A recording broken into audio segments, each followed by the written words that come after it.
My latest model has Donald Trump at about a 72% chance to win the general election. Hello, everyone, and welcome back to another video with On Point Politics. And today we're going to be looking at my election model, comparing it to 2020 and 2016's model, and seeing how accurate it is and how it's going to help us predict the next election.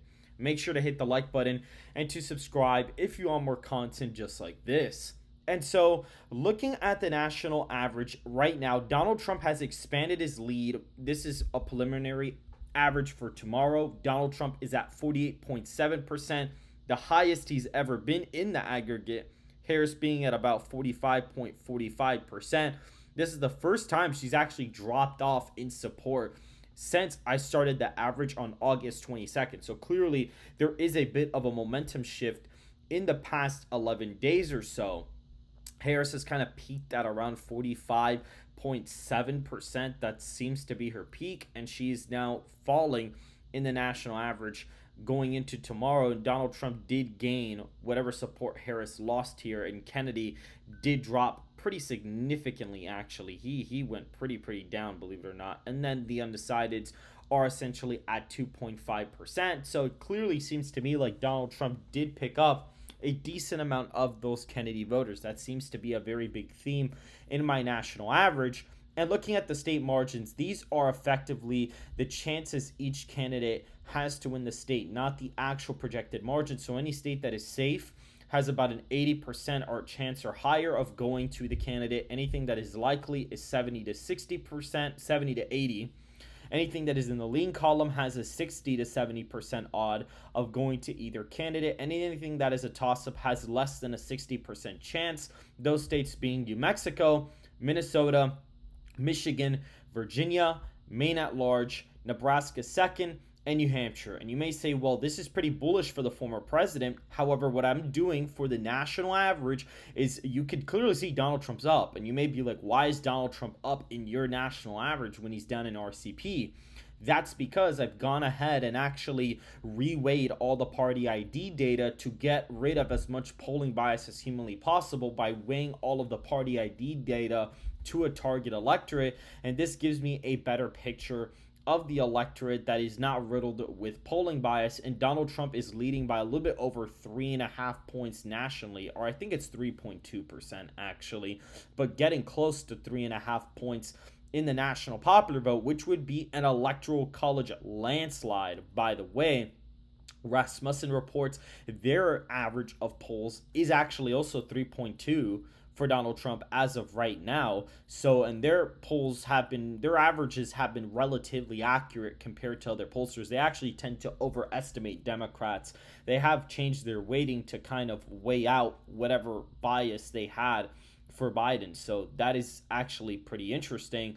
Donald Trump essentially at 297 electoral votes based on all the states. He has a 60% chance or higher to win. Harris at just 191. So she is going into this as the underdog in this race, and Donald Trump is effectively already winning Wisconsin and Pennsylvania as of right now, which is fairly fascinating going into the electoral college map.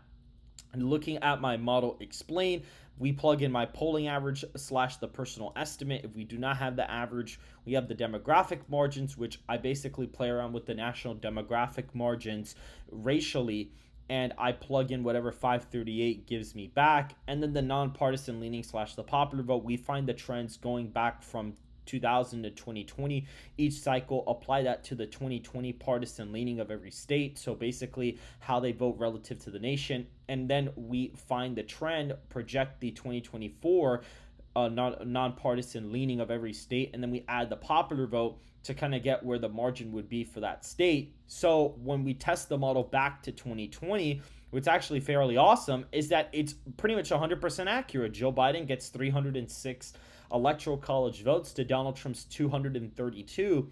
And the reason why this is so accurate is because look at the actual results. I mean, the results are almost spot on. I mean, Kansas and South Carolina are safe, and we have a lean Texas, but that's about it. And then we have tilt Pennsylvania. But other than that, the model is pretty spot on, and all the states are projected correctly. And one of the reasons why we're able to do this is because other modelers like 538 and Nate Silver kind of use these quote unquote fundamentals or whatever and go off of historical data. But the problem is, no presidential election is exactly like the other.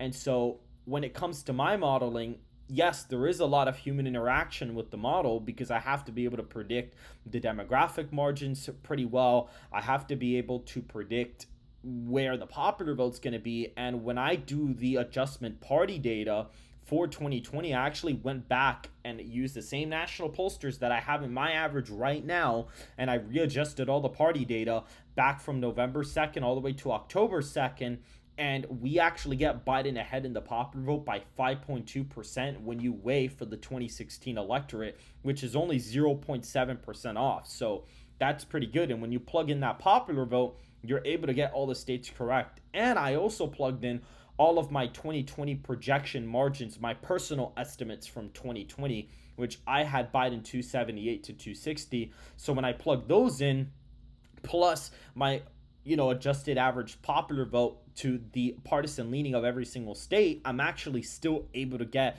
the election 100% correct, because if that was off, I probably would have had Georgia, Arizona, Wisconsin, Pennsylvania going red, and then that would have kind of really not been good, because then I would have predicted the wrong winner.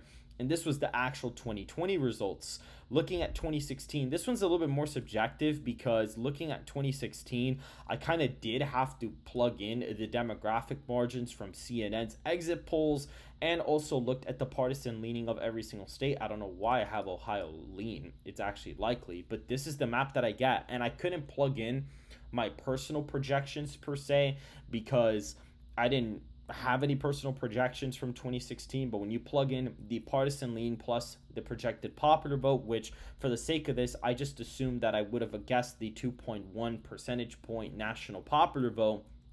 But when you go ahead and plug that in, you get Donald Trump 305 to Hillary 233. Nebraska second, going back from 1992 all the way to 2012. It trends a little left by quite a bit. So that's why it does go blue in the model.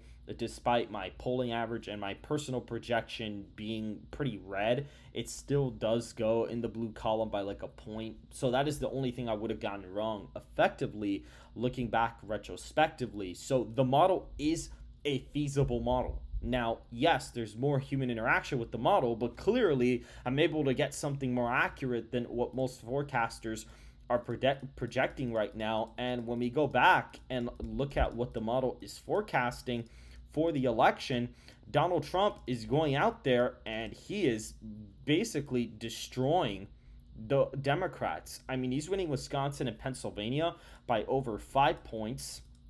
Looking at Arizona and Nevada, he's crushing there very easily because of the Hispanic vote. And the popular vote projection as well also really helps him out. Looking at California, that margin is still in the safe column, about literally a 20-point win, which is crazy. Hawaii is right above 15 points. It's like barely a 15-point win. Alaska, around the safe column if we look. Yeah, that's around the safe column. Oregon and Washington are in the likely Democrat column, about 10 and 12-point victories respectively. Colorado right now is about a little bit less than 10.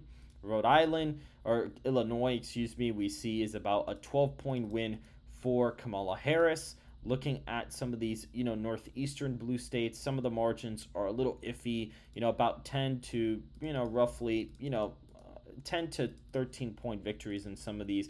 New Jersey is actually a 7-8-point victory. It's not that far off from going in the lean category, so pretty fascinating. And looking at the state of New York, it's still under a 15-point victory, so that's also crazy as well. And looking at Maine's first, that's going to be a little bit less than safe, and Maine's second is in the safe Republican column. So I mean, based on filling all that out, Donald Trump is ahead in the Electoral College. Looking at New Mexico, it's literally exactly a point right now for Harris, just about a point for Kamala Harris.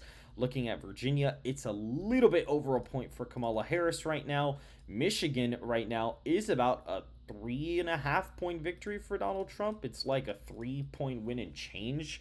So that's what we're looking at right now. And in the latest poll from Detroit News, Donald Trump leads by 1. And that poll had a Clinton plus 14 Back in 2016, it had Biden up by 9 or 12 in their final poll. So that's also pretty fascinating. Minnesota is around a 2-point win, roughly, give or take, something around 2 to 3 points. So that's interesting as well. New Hampshire does fall under a point for Kamala Harris, so she is winning that state by a tilt margin.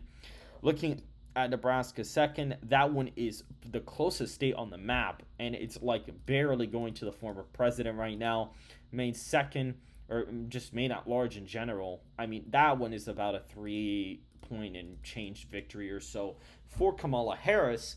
And so when looking at the electoral college map, Donald Trump is the favorite, and he's winning all the swing states fairly easily, to the point where this really wouldn't be considered a competitive election. Because, I mean, if he's winning all the Rust Belt states, if he's winning Georgia, North Carolina, Arizona, Nevada, Wisconsin, Pennsylvania by over 5, it's not a competitive race. It would be called on election night. Like, we would find out who would have won the race on election night if this map holds up. Now, clearly, this relies on me being accurate and being unbiased in terms of where the demographics are going. But I'm telling you guys, it's not looking good for Kamala Harris. She is polling 20, 30 points worse in some of these demographic groups than Joe Biden was in across the board. Even when it comes to age groups, when it comes to education, like, she is polling 10 to 20, even sometimes 30 points worse with some demographics, depending on where you're looking at. Like, it is really bad. It is atrocious how badly she is performing in some of these polls. I mean, when it comes to the black vote, Donald Trump's probably going to get close to 20. Hispanics, he's going to be within striking distance.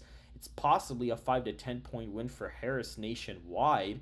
Looking at Asians, they may get within 10 to 15 points of the Democrats winning them. White voters may go for Donald Trump by 2 to 3 points more than what they did last time. So when you combine all of that, you get this sort of not landslide map, but a pretty decent map at that. And New Hampshire is relatively competitive, and it's a very reminiscent electorate compared to 2016 in some ways. It is very, very similar. And so the former president is favored in this electoral college scenario. And when applied correctly, you can predict the 2020 and 2016 elections with somewhat decent accuracy.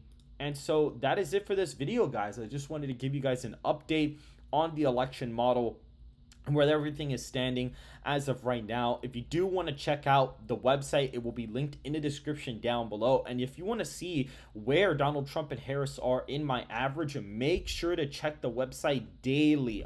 Make sure to check it daily, because I'm not going to be posting updates all the time on X like I used to for the national average. I may do it tomorrow because Donald Trump did gain a bit. I may do like a weekly post on X, but if you want to see the daily trends, make sure to go ahead and check out onpointpolitics.com. And also, if you click on a state, for example, on Texas, you'll be able to see the odds of the candidates, the expected vote shares, and the actual turnout in the state that we're expecting as well. So that's also pretty sick too. And so if you guys did enjoy this video, make sure to hit the like button, subscribe to the channel. Make sure to go ahead and comment down below, because it does help out with the algorithm. And make sure to go ahead and follow me on X at onpointpolitics in all lowercase. I will see you guys in the next video.